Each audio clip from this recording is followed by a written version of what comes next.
History has a way of repeating itself. The words may sound new, but the message is familiar. For decades, Canada has faced moments when its independence was questioned, its choices challenged, and its resolve tested. This is not a story about confrontation. It is a story about patience, principle, and leadership. And how, time and again, Canada has responded, not with threats, but with quiet strength. If you value clear, factual storytelling about global politics and leadership decisions, please like this video and subscribe to the channel. Your support helps bring more in-depth, unbiased stories like this to you. Canada survives because of the United States. The sentence was new, but the tone was the same old one.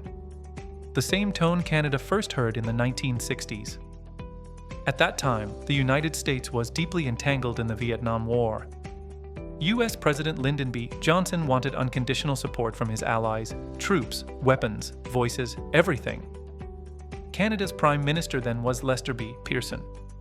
The pressure was intense. The signals were clear. The message was unmistakable: if you don't stand with us, relations will suffer. But Canada not only refused to enter the war, it also gave refuge to thousands of young Americans who wanted to escape the Vietnam War. Even then it was said, Canada cannot survive without the United States. But Canada proved that it could. Then came 2003, the Iraq War. U.S. President George W. Bush was seeking allies. Canada's Prime Minister Jean Chrétien stated clearly, "This war goes against our principles." And Canada stepped back. Then in 2018, Donald Trump imposed heavy tariffs on steel and aluminum. A warning was issued: if you respond, you will pay the price. Canada's Prime Minister Justin Trudeau chose the path of law instead of anger and responded with dignity. And now, in 2026, Donald Trump stands before us once again, and once again, the same threatening arrogance. But this time, the response came from Prime Minister Mark Carney. No noise. No confrontation. No mockery. He simply said, Canada does not survive because of the United States.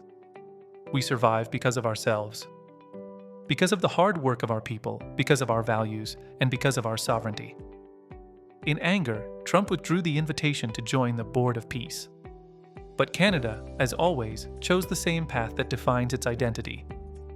Patience. Wisdom. Quiet courage. This is the difference between an arrogant, threatening attitude and dignified, serious leadership. After every pressure, Canada has stood up stronger than before.